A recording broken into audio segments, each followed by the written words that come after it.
declaramos sobre elas a graça, a paz, a sabedoria, o crescimento na tua presença, e que ali no ministério infantil o Senhor, Pai, ministre poderosamente ao coração de cada uma delas. Eu oro, nós oramos gratos a Ti, repreendendo todo o mal contra elas, em nome de Jesus. Amém? Glória. Agora sim, obrigado. O tema desta noite é No Caminho de Emaús. Amém? Glória a Deus. Nós então lemos aqui esse trecho, dentre os evangelhos, os 4 nos narram então sobre a ressurreição do Senhor Jesus.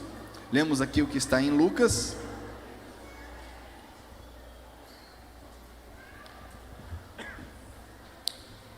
Algo que todos nós sabemos e cremos, que no domingo então o Senhor Jesus ressuscitou.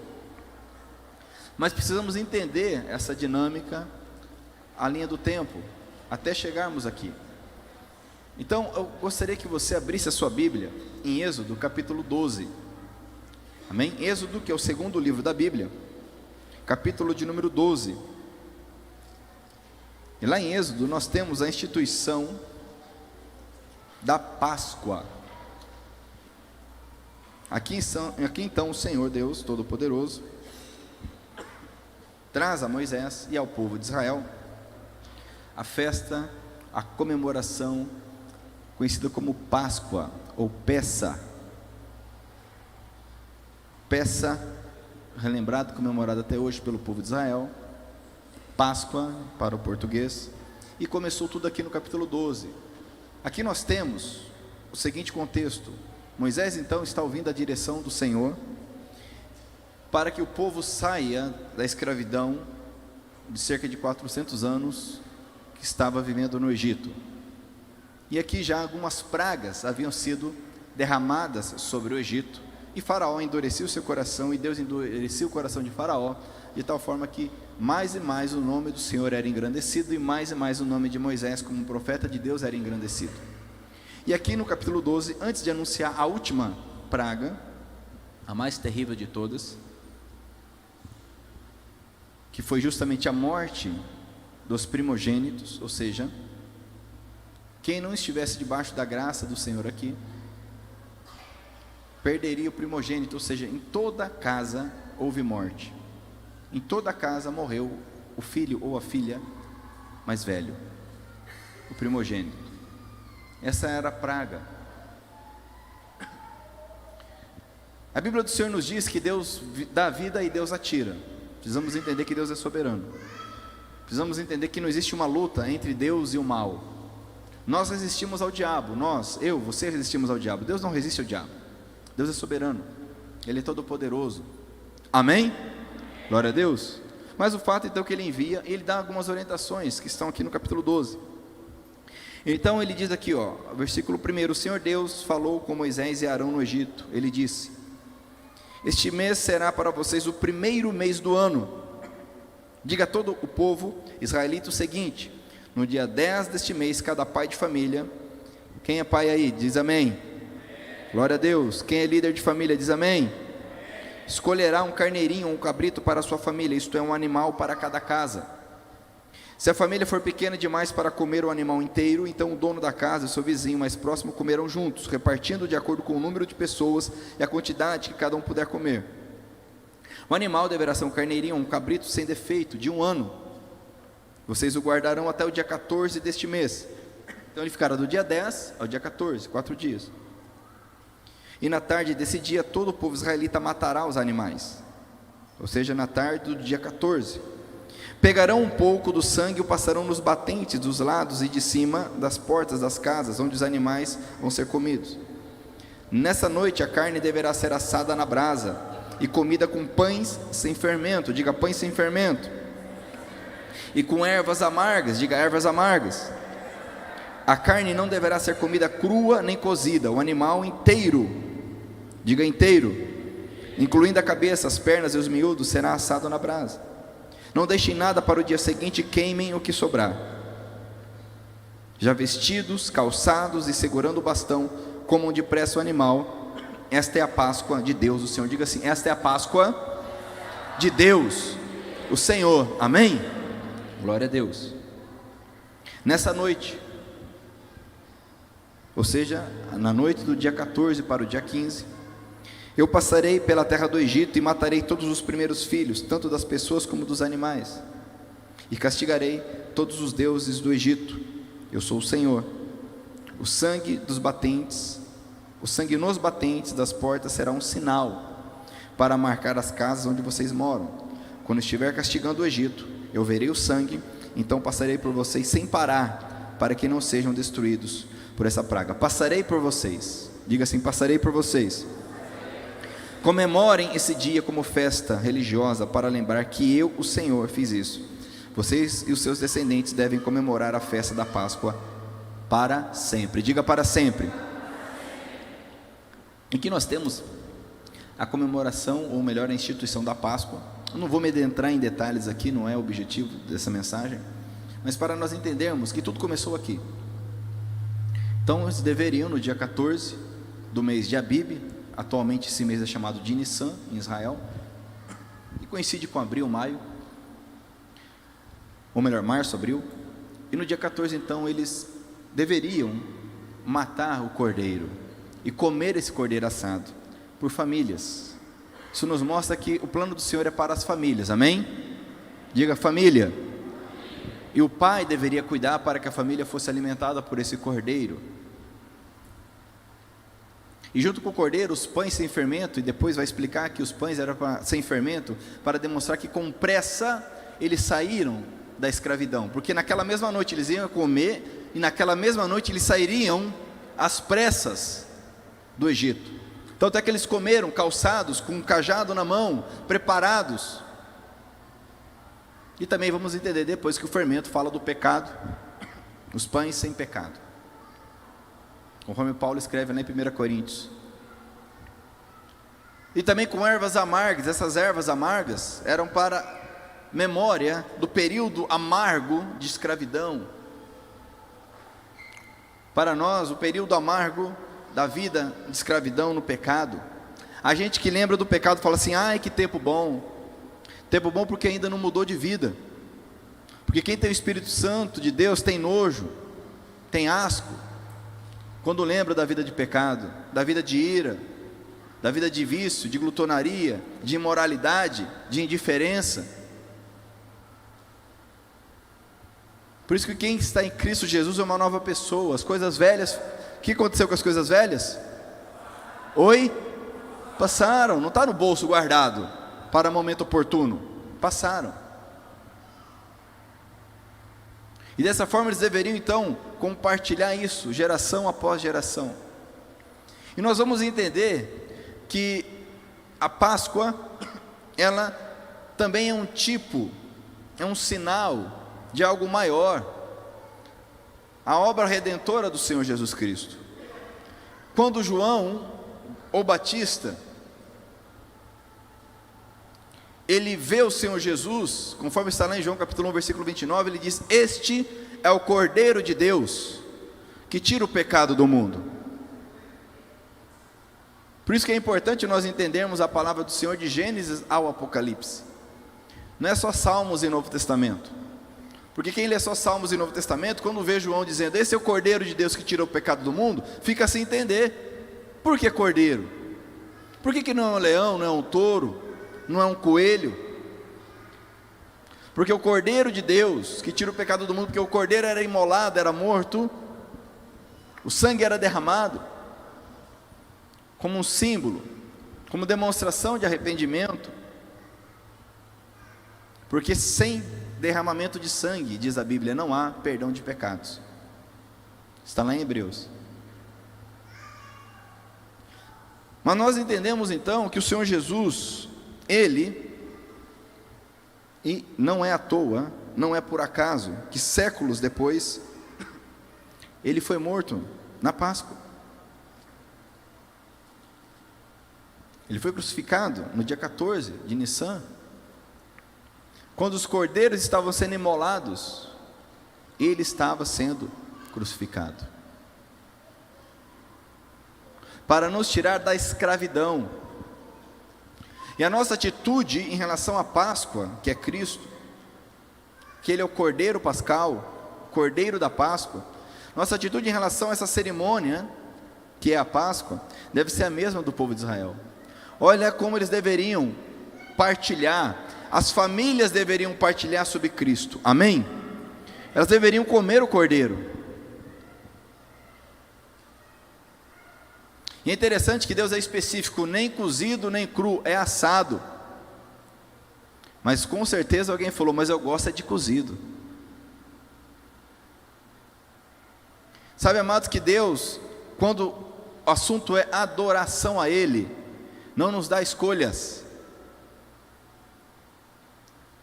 Nós queremos escolher como adorar a Deus.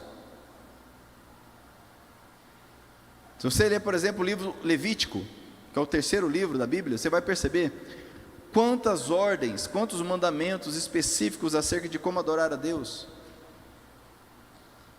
como servi-lo. Há uma orientação, um entendimento correto que a Bíblia ensina, não é o que eu penso, o que eu acho. Quando nós falamos de Cristo Jesus, de cristianismo hoje, é o que mais temos, além da incredulidade, é o eu. Ah, mas eu acho que é assim, eu acho que é assado, eu penso o seguinte.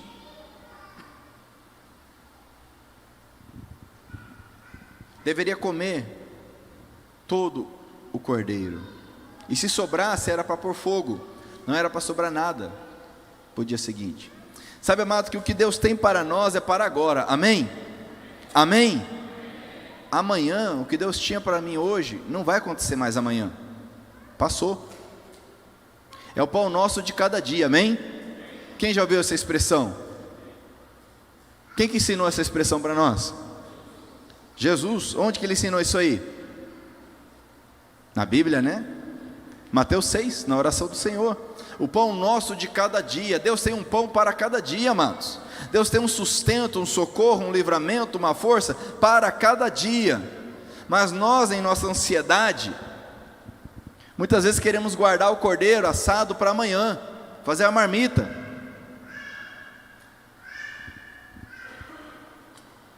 Interessante que enquanto o povo estava andando no deserto, Deus deu um maná para eles, vocês sabem disso melhor que eu. E o maná era dado todas as manhãs. E Deus dizia, não guarda para o dia seguinte. Amanhã vai ter. Mas sempre tem o espertão. Tinha uns brasileiros lá no meio, que o brasileiro gosta do jeitinho, né? Então tinha uns brasileiros lá no meio. Tinha sim. O brasileiro falou, não, é o seguinte, vai que falta, né? Melhor prevenir do que? Está na Bíblia, né? Aí alguns brasileiros espertinhos, que a gente tem que largar a mão, abrir mão dessa herança maldita, do jeitinho brasileiro, que isso é uma maldição. Nós devemos ser honestos em todas as coisas.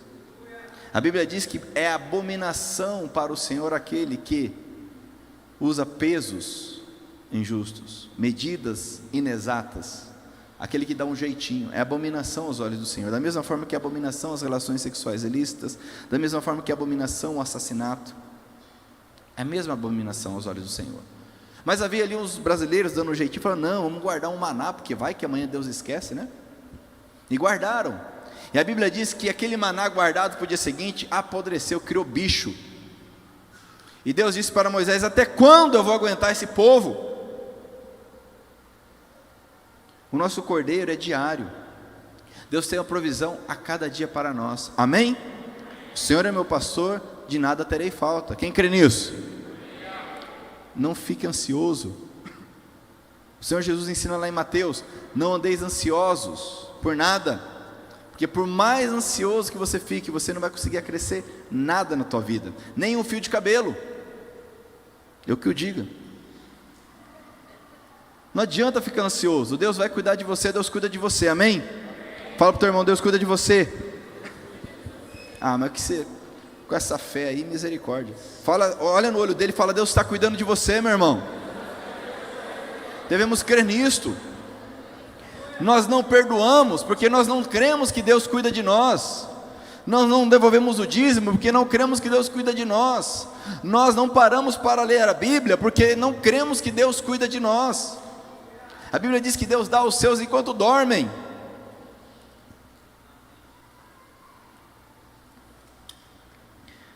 era para aquela noite o cordeiro. E eles deveriam comer calçados, vestidos e preparados, porque eles iriam comer, e Deus ia dar a ordem, e eles iriam sair. Eu te pergunto, você está preparado? Diga assim: Maranata, vem Senhor. Você está preparado? Ah não, mas Jesus vai demorar para voltar. Não sei, pode até demorar, mas você garante que vai estar vivo amanhã cedo? Quem aqui pode garantir que estará vivo amanhã cedo? No fio do bigode. Não, amanhã eu vejo isso aí. Não, depois eu vejo. Eles deveriam comer preparados, porque a qualquer momento Deus iria tocar a trombeta, eles iam sair correndo. Assim como nós nos encontraremos com o Senhor. Quem crê que se encontrará com o Senhor? Amém? E para nós cristãos vale o que está em Efésios capítulo 6.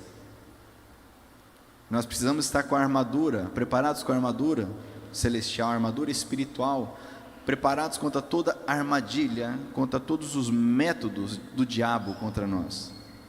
Devemos estar então cingidos da verdade, com a couraça da justiça, recebermos a salvação como capacete, tendo o escudo da fé, que é capaz de apagar os dardos inflamados do maligno, empunhando a espada do Espírito, que é a palavra de Deus, e orando em todo o tempo, sem dormir, vigiando. Sem dormir, fala para o teu irmão, sem dormir, meu irmão.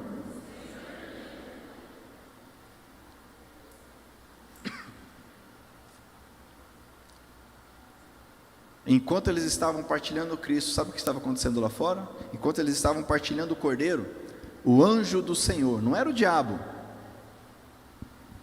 o anjo do Senhor estava passando sobre toda a casa que tinha o sangue nos umbrais e nas portas. Sangue esse que representa o sangue derramado do Senhor Jesus, o sangue do Cordeiro que nos livra e nos limpa de todo o pecado. Amém? Glória a Deus. Ele é poderoso para nos purificar de todo o pecado, diz lá em 1 João. E é justamente daí que vem a Páscoa. A palavra Páscoa vem do verbo passar, de onde é o Pessah, que é a Páscoa hebraica, e a Páscoa cristã, que é a consequência, porque justamente significa passar por cima.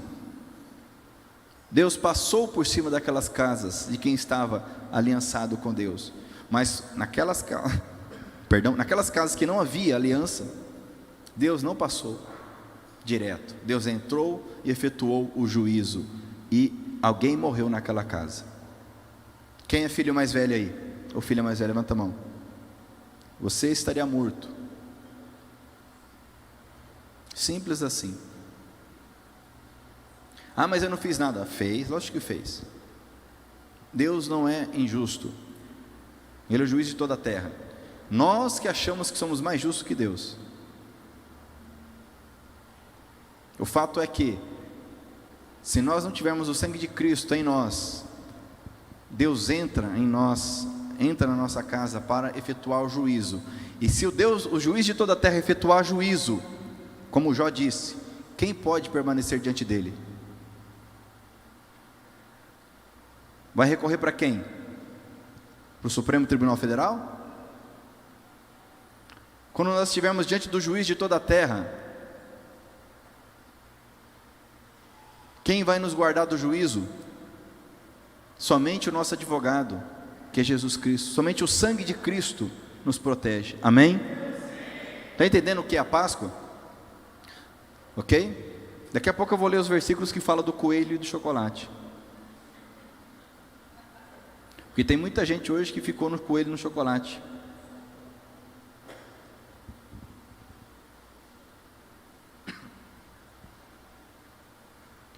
E com esse entendimento, então nós cristãos vamos lá para Lucas. E vamos perceber então que Jesus é morto na Páscoa, como o nosso Cordeiro Pascal. Abra comigo, antes de Lucas, gostaria que você abrisse a sua Bíblia, em 1 Coríntios, capítulo 5. Primeira carta de Paulo aos Coríntios, capítulo 5.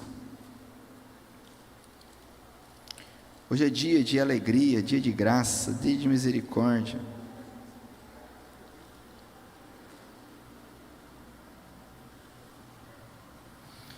Aqui no capítulo 5 de Coríntios, 1 Coríntios, Paulo está então corrigindo a igreja. Havia alguns desvios ali. Então, ele começa a corrigir. E a partir do versículo de número 6, está assim, ó: não está certo que vocês estejam orgulhosos. Vocês conhecem aquele ditado? Leia comigo, por favor, esse ditado: um pouco de fermento fermenta toda a massa. Quanto de fermento eu preciso? Pouco. 7. Joguem fora o velho fermento do pecado, para ficarem completamente puros. Aí vocês serão como massa nova e sem fermento, como vocês de fato já são. Porque a nossa festa da Páscoa está pronta. Aleluia! Agora que Cristo, o nosso Cordeiro da Páscoa, já foi oferecido em sacrifício. Leia comigo bem forte o versículo 8. Então vamos.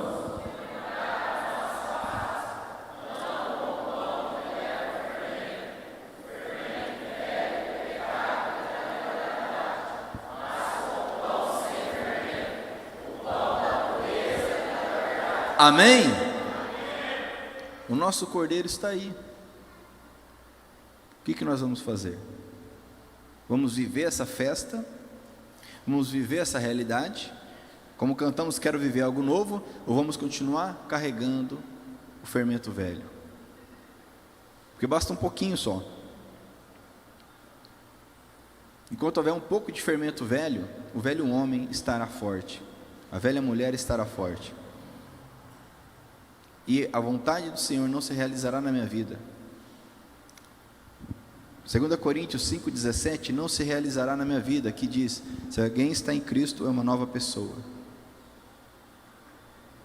Escute,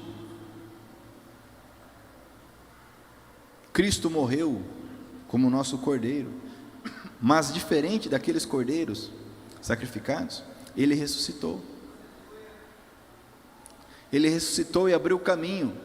Aquele que era o unigênito do Pai, você sabe, João 3,16, porque Deus amou o mundo de tal maneira que deu seu único Filho, para que todo que nele crê não morra, mas tenha vida eterna. Amém? Único Filho Ele deu, para que agora você, conforme está lá em João capítulo 1, para que aquele que o recebe seja feito filho de Deus. Ele se torna agora o primogênito dentre muitos. O Filho de Deus nos capacita, nos possibilita nos tornarmos filhos de Deus por adoção, conforme Paulo escreve em Gálatas capítulo 4. Essa mentira que se diz, todo mundo é filho de Deus, isso é uma mentira. A pessoa vive uma vida miserável, na sarjeta, na ira, na briga, na violência. Hoje foi um dia que as famílias se reúnem. Infelizmente a maioria das famílias se reúnem para brigar, para ter violência, discussão. Aí fala, todo mundo é filho de Deus. Que Deus é esse? Que pai é esse? Que filho é esse? Que loucura é essa? Agora a Bíblia diz que em Cristo Jesus, aquele que o recebe, recebe o poder. Diga poder. Isso é um poder, amados, de ser feito. Olha só, se está sendo feito é porque não era. Ser feito filho de Deus. Por isso que ele era o único. E agora nos tornamos filhos por adoção. Lembre-se bem disso. Através dele. Ele abriu o caminho. O primeiro, o primogênito dentre os mortos, o primeiro a ressuscitar de forma definitiva, porque outros ressuscitaram, mas morreram de novo. Agora ele ressuscitou de forma definitiva, glorificada, e ele é o primeiro e nos garante que nós também seremos ressuscitados. Aleluia! O nosso Cordeiro da Páscoa, que é Cristo Jesus. Precisamos ter esse entendimento correto, para não fazermos de qualquer jeito. Amém? Entenderam o que é Páscoa? Isso que a Bíblia nos ensina sobre o que é Páscoa. Não há ovo, não há coelho mutante. Porque o coelho que bota ovo é mutante, né? Houve alguma alteração genética aí. Porque os coelhos não botam ovos, sim ou não? Ah, mas é a fertilidade, é a vida. Bom, em nenhum momento você vê em Êxodo ou nos evangelhos comemorando fertilidade. Nós vemos o sacrifício de Cristo por nós, a libertação da escravidão do pecado, o povo compartilhando nas casas, nas famílias, o povo se alimentando do cordeiro, relembrando a amargura do pecado. É lógico que a gente pode fazer um monte de analogia e justificar, né? Podemos criar um monte, procura na internet, você vai achar um monte de teologia, disso, aquilo, explicando o coelho, o ovo. Amém. Mas na Bíblia não está. Mas eu gostaria agora de voltar, agora sim, lá para Lucas, capítulo 24. E aí nós vemos então que no domingo, bem cedo, algumas mulheres foram lá no túmulo. Aqui a Páscoa já havia passado. A Páscoa foi quando Jesus morreu na cruz, na sexta-feira. E agora ele vai ressuscitar, ou melhor, já ressuscitou, entre sábado e domingo. E algumas mulheres vão ali encontrar, vão no túmulo vazio e nada encontram. Essa é uma narrativa das demais que estão, dentre as demais que estão nos evangelhos.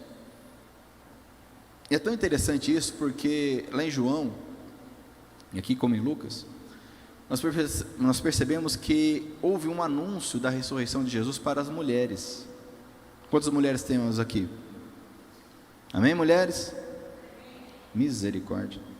Amém, mulheres? Amém. Glória a Deus. Fala tanto de empoderamento, não é verdade?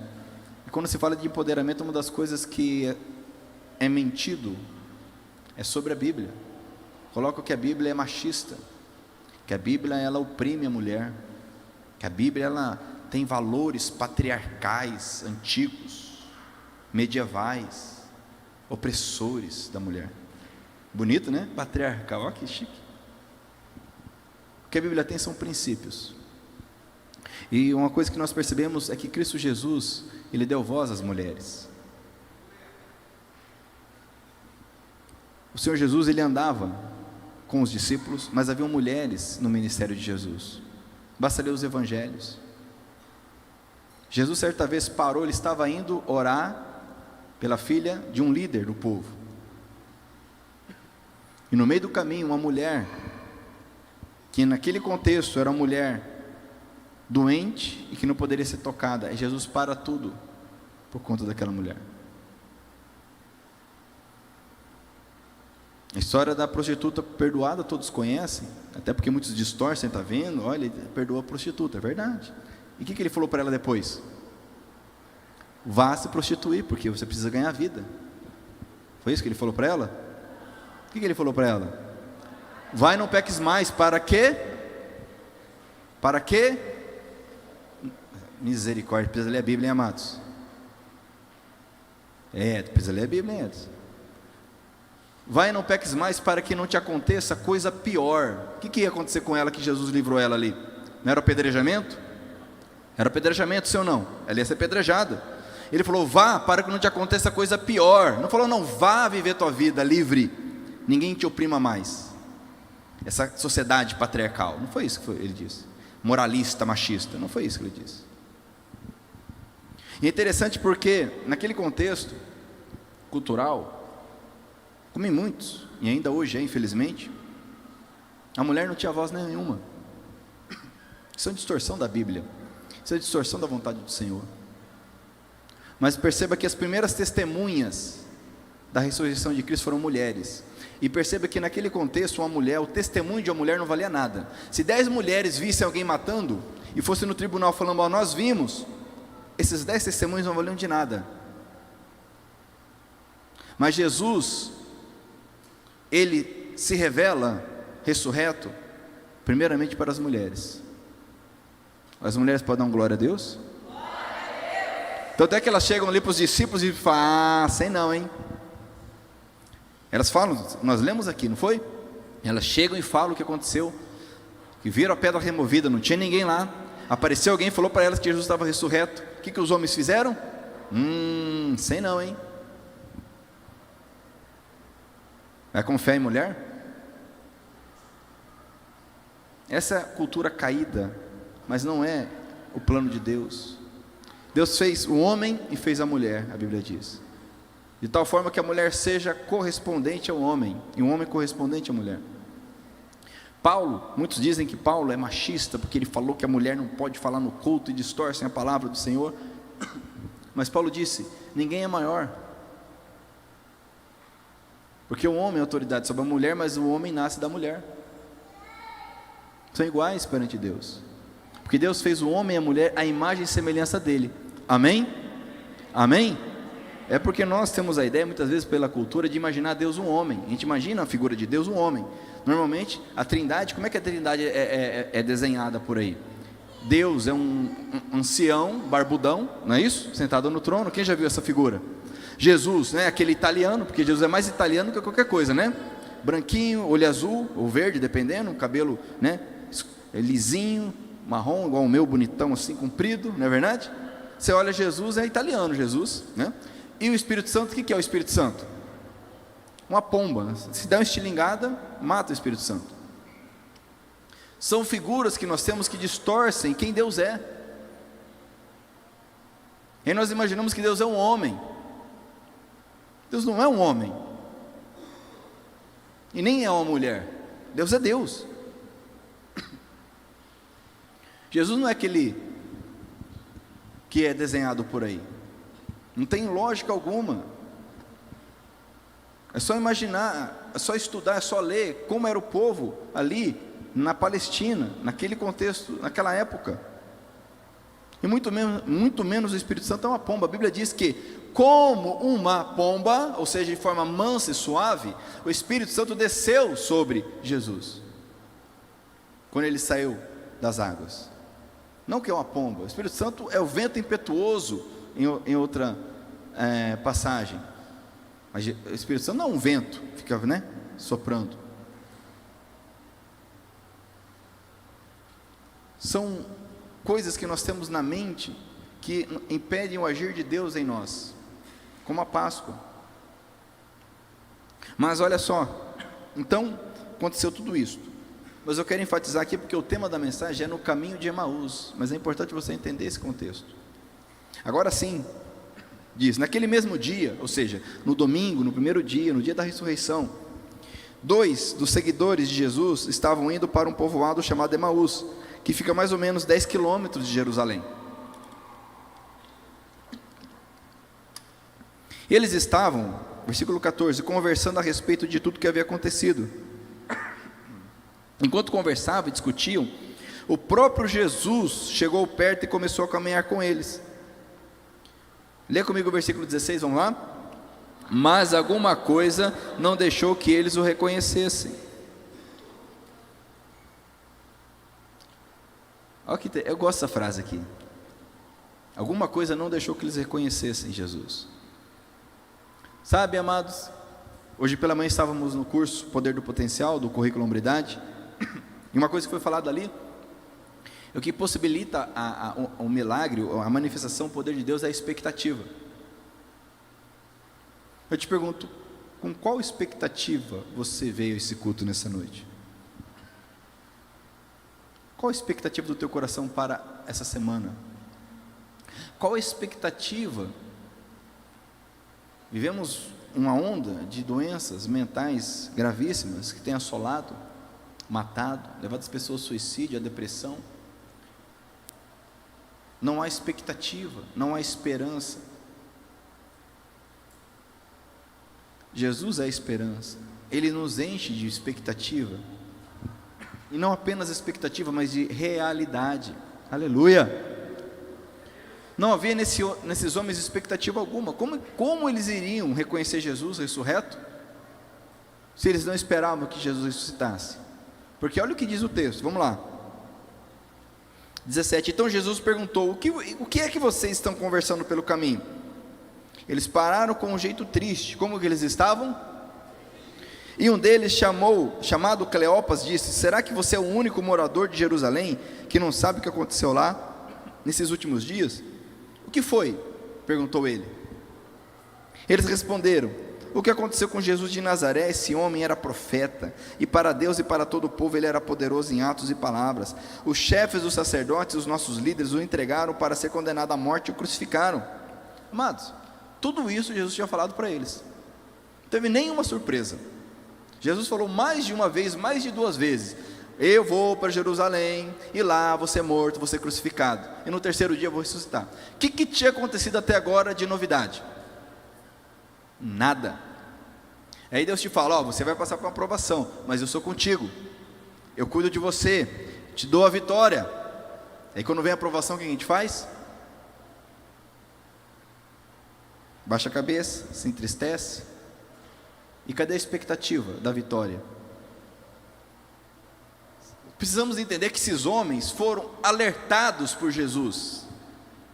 Ele falou, ele explicou, ele disse, ele desenhou.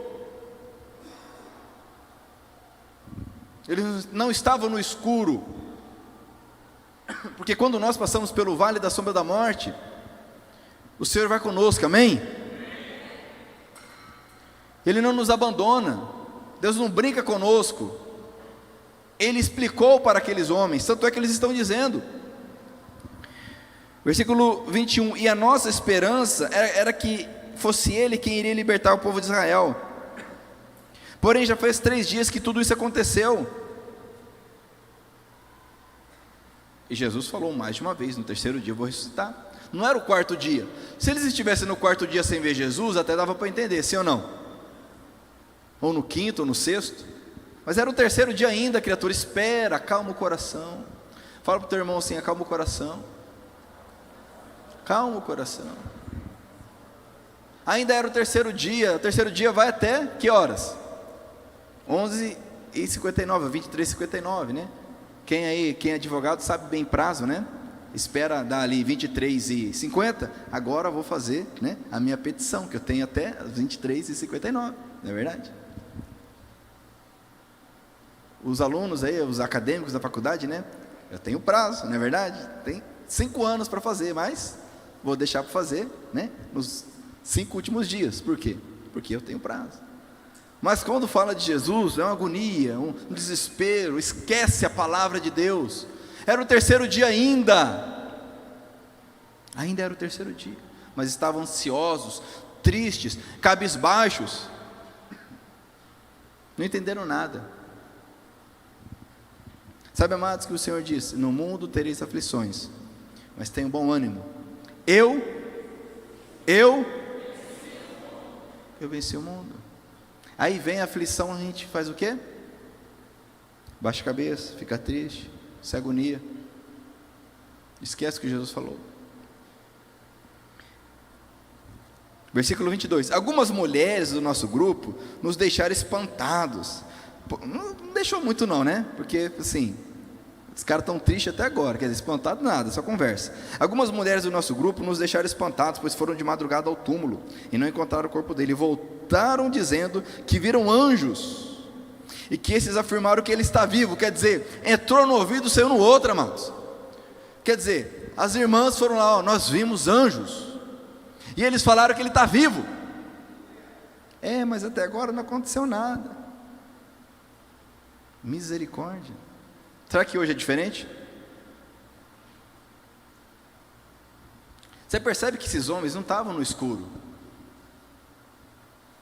mas estavam se afastando de Jerusalém,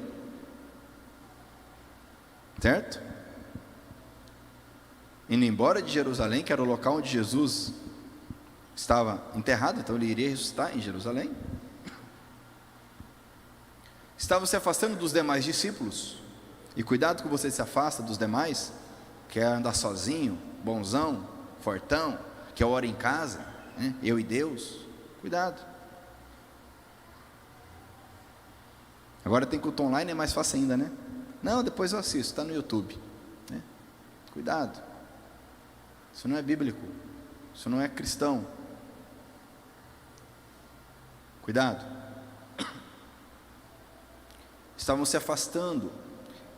Eles sabiam que Jesus precisava ser crucificado, que ele iria morrer, que ele iria ressuscitar. Eles sabiam que no terceiro dia ele iria ressuscitar, já era o terceiro dia. As mulheres falaram que ele ressuscitou. Por quê? Porque elas achavam não, porque anjos apareceram para elas falando que havia ressuscitado. E o que eles fizeram? Não aconteceu nada ainda. Amados, nós estamos perdendo de viver o que Deus tem para nós, esperando acontecer alguma coisa que já aconteceu. E se porventura ainda não aconteceu na tua vida, vai acontecer, se é a promessa de Deus. Essa é a verdade. Jesus estava conversando com eles, amados, e eles não conseguiam entender, ver. Certo? Jesus fez igual o Superman, né? Quando virou o Clark Kent, né? Pôs um óculos, né? Cabelinho assim. E ninguém reconhece, né? É igual o Alexandre, se ele tirar o óculos, você não reconhece o Alexandre, é outra pessoa, muda completamente. Jesus estava diante deles, conversando, nem a voz eles reconheciam.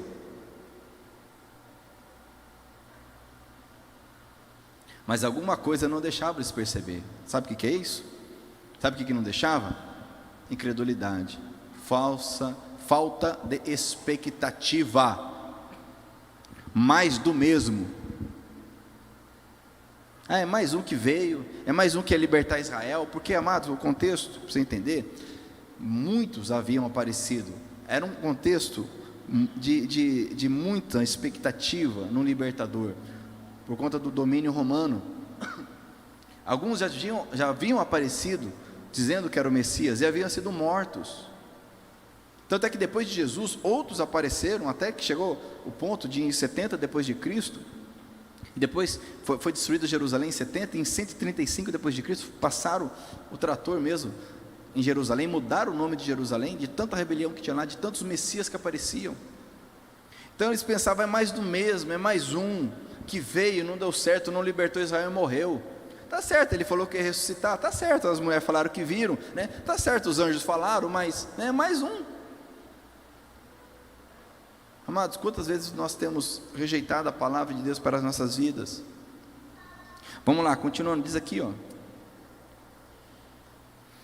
24, alguns do nosso grupo foram ao túmulo e viram que realmente aconteceu o que as mulheres disseram, mas não viram Jesus.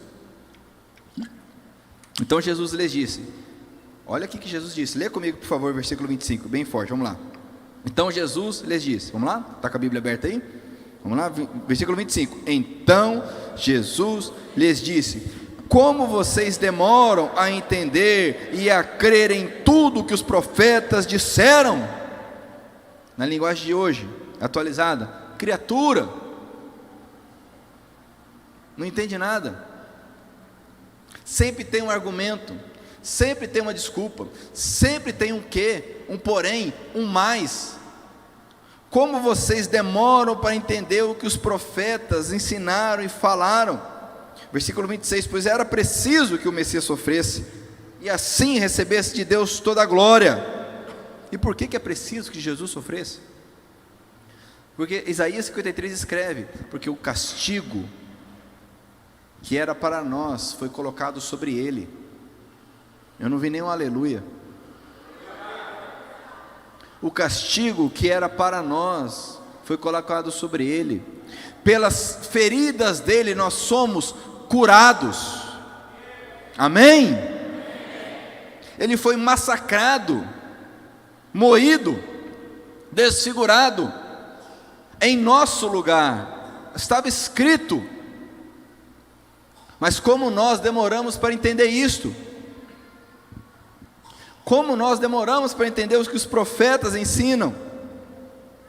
Versículo 27, e começou a explicar todas as passagens das Escrituras Sagradas que falavam dele, iniciando com os livros de Moisés e os escritos e os profetas. Jesus começa a pregar para aqueles homens usando a Bíblia. Qual Bíblia? Essa aqui? Não. O Novo Testamento não estava escrito ainda. Jesus começou a pregar aquilo que você conhece como Antigo Testamento, a Bíblia hebraica, começando por Moisés, lá no Gênesis. Moisés escreveu Gênesis, Êxodo, Levítico, Números, Deuteronômio. Começou lá no Gênesis 3, quando falou para a serpente, né? Haverá inimizade entre você e a mulher, você vai morder o calcanhar do descendente da mulher, mas ele vai pisar a tua cabeça. Está falando de quem aqui?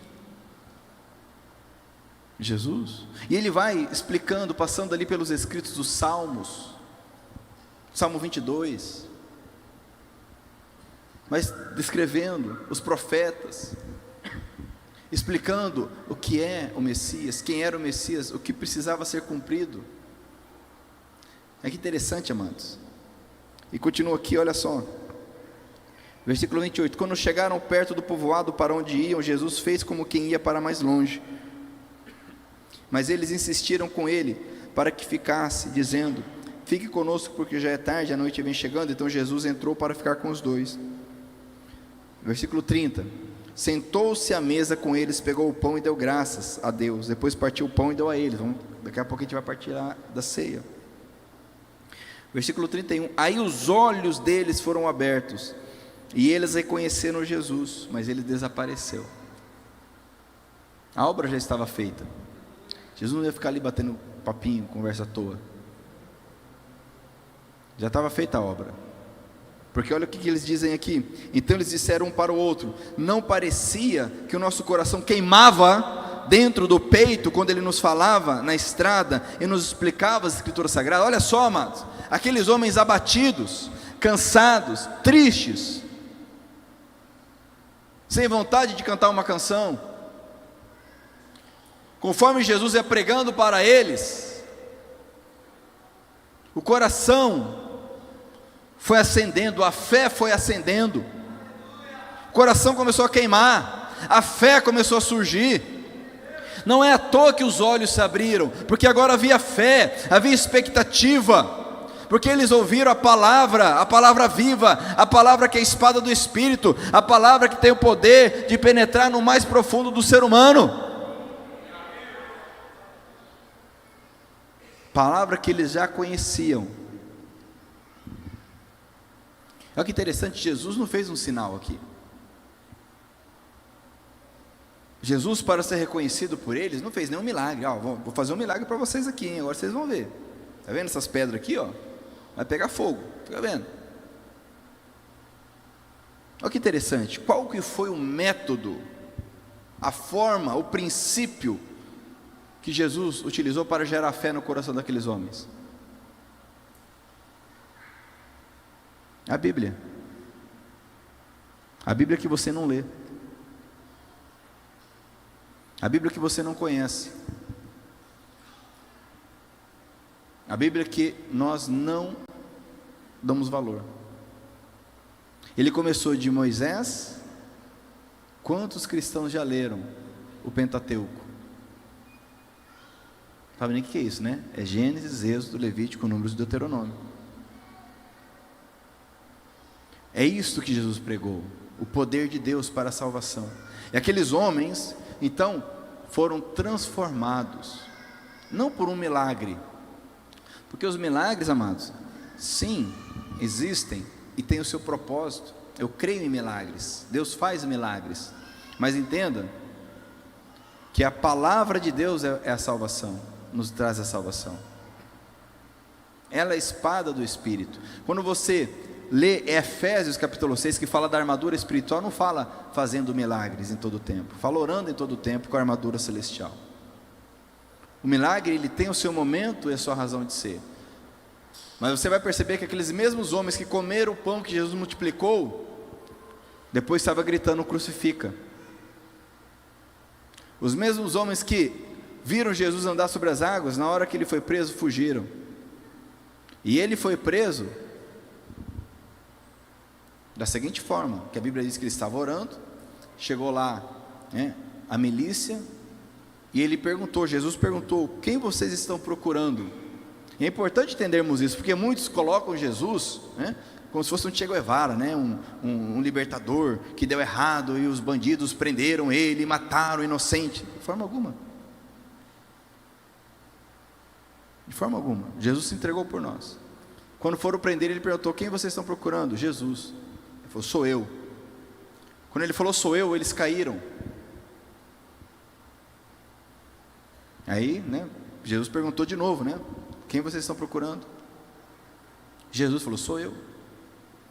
Aí prenderam ele e falou, isso é para cumprimento da palavra. Outras vezes tentaram prender Jesus, e a Bíblia diz claramente que ele saiu por eles, porque ainda não era o momento, não era o tempo. Há tempo para todas as coisas, amém? Até mesmo para as trevas. A Bíblia diz que do meio-dia às 3 horas da tarde houve trevas sobre a face da terra. Mas quando chegou o momento, Jesus diz, está consumado, não vou ficar mais nessa cruz. Pai, nas tuas mãos entrego o meu espírito. Ele, soberano sobre os reis da terra, conforme está lá em Apocalipse capítulo 1. Ele, o Cordeiro de Deus que tira o pecado do mundo, o leão da tribo de Judá, o caminho, a verdade e a vida, aquele que tem em suas mãos a chave de Davi, que abre o que ninguém mais pode abrir, e o que ele fecha ninguém mais pode abrir, amém? Aquele que tem poder sobre a morte, para ressuscitar.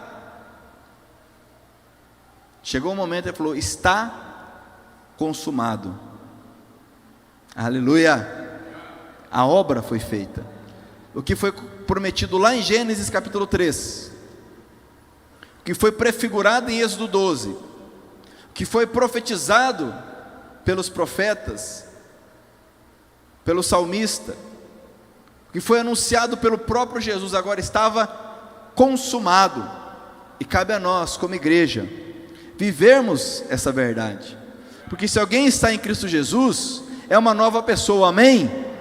Não podemos ser mentirosos, falsos, hipócritas, continuando sendo as mesmas pessoas, porque o juízo virá sobre aqueles que desprezam o sacrifício de Cristo, amém? Para encerrarmos, para partilharmos a ceia, quem está entendendo, diga glória a Deus.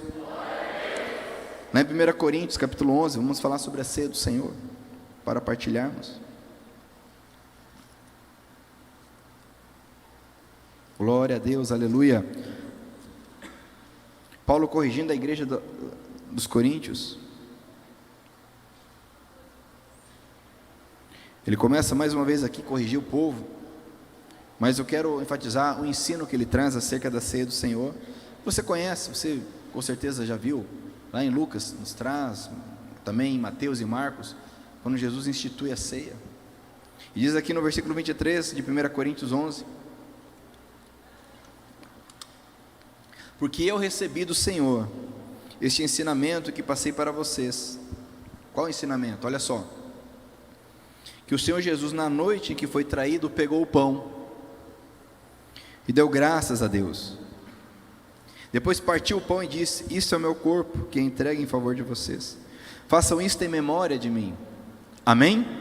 Precisamos rememorar. Interessante, porque a Páscoa, quando você lê lá em Êxodo, Deus fala várias vezes, vocês vão fazer isso, geração após geração, para lembrar a obra, para lembrar que eu tirei vocês do Egito, e nós hoje fazemos a ceia do Senhor,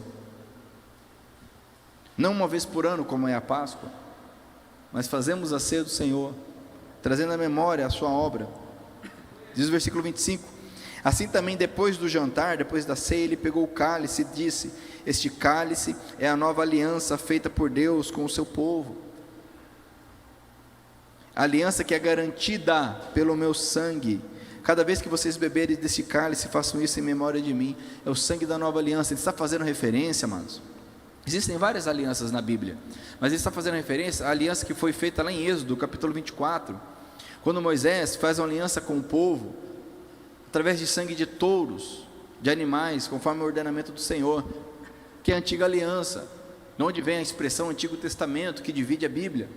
Mas agora nós estamos na nova aliança, que não é mais por sangue de animais, mas pelo sangue de Cristo, e diferente dos animais que tinham o sangue derramado várias e várias e várias vezes, o sangue de Cristo foi derramado uma única vez, de uma vez por todas, porque o sacrifício de Cristo é perfeito, é maravilhoso, é exato, e ele clamou, e quem começa tem autoridade para terminar. Ele disse, está consumado, amém?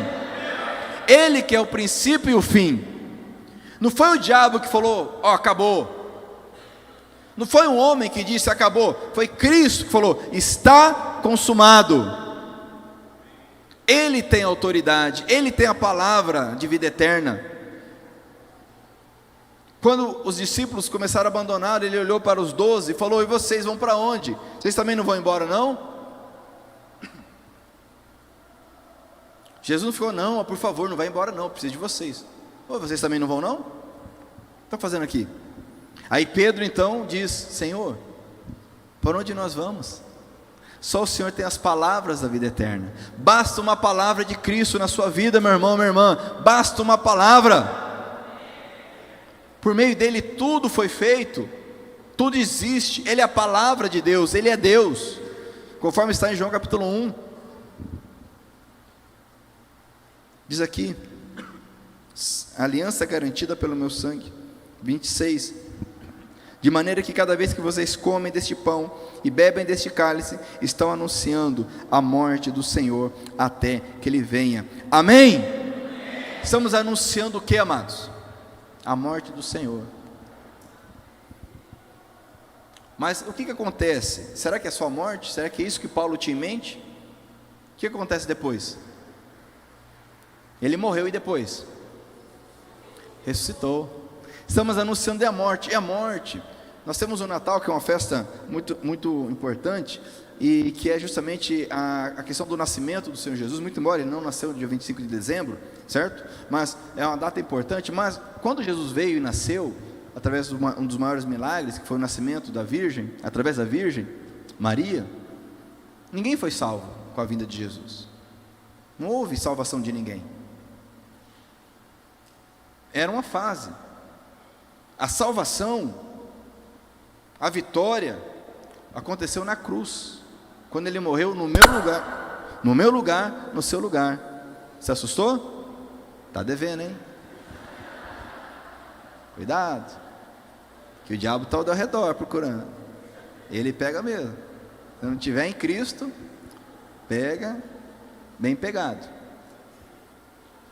Mas a obra foi feita na cruz, quando Ele morreu por nós. Amém? Com esse entendimento nós vamos partilhar a ceia, trazendo a memória e anunciando que Ele morreu por nós, que Ele morreu por você, anunciando que Ele trouxe o perdão dos pecados, e que Ele ressuscitou, e como Ele ressuscitou, nós ressuscitaremos. Amém? Aleluia! Glória a Deus. Essa é a Páscoa, esse é o entendimento, e nós não podemos ficar presos à data,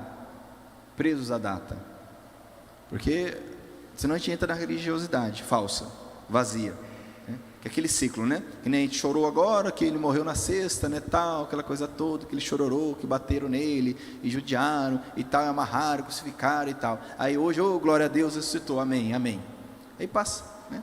Aí no Natal de novo, né? O nenê Jesus, nasceu o menino. Que menino? Jesus já cresceu, não é verdade? Faz horas.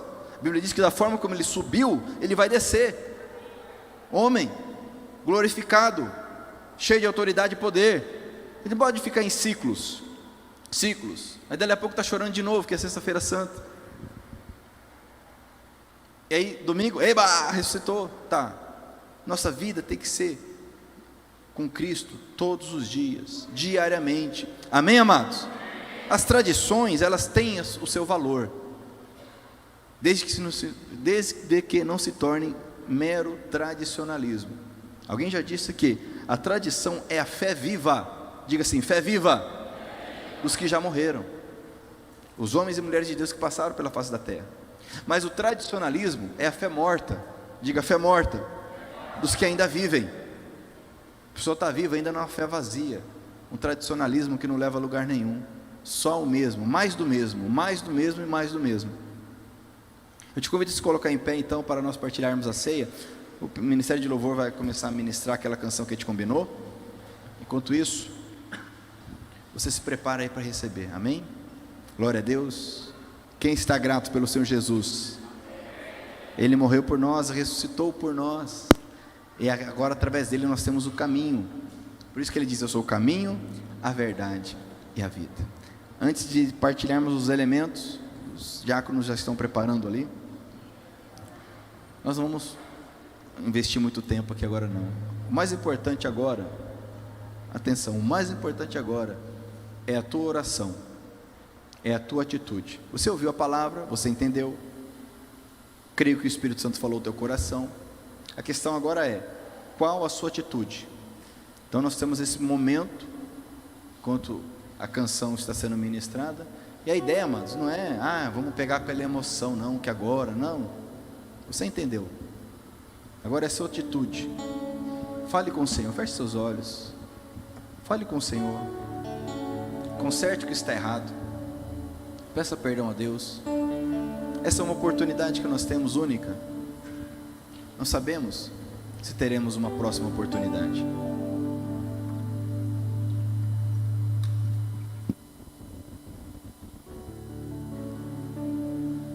Aleluia. Senhor, obrigado, Jesus. Trazemos a memória mais uma vez, com a graça do Senhor, com a alegria da salvação, com a paz que excede todo entendimento, com a certeza do teu perdão. Senhor Jesus, nós trazemos a memória, a tua obra maravilhosa.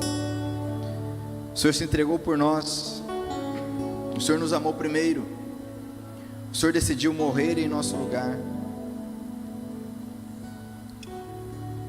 Pai, preparados, vestidos com a armadura espiritual, revestidos pelo sangue do Cordeiro, nós queremos participar, ó Pai, desse momento, preparados, pois não sabemos o dia nem a hora. Preparados, enquanto o teu juízo está sendo, ó Pai, derramado, o Senhor tem cuidado de nós.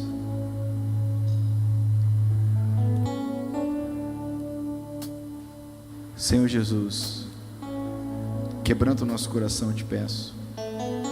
Quebrante o nosso coração, Senhor. Que cada vez mais eu entenda, cada vez mais nós entendamos a tua obra, o teu amor, o teu sacrifício em nossas vidas.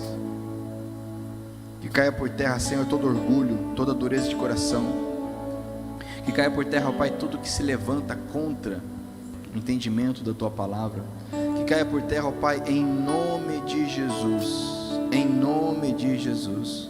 Em nome de Jesus. Que venha o teu reino, Senhor. Seja feita a tua vontade. Vai orando ao Senhor, meu irmão. Vai orando ao Senhor. Glória a Deus. Aproveite a oportunidade.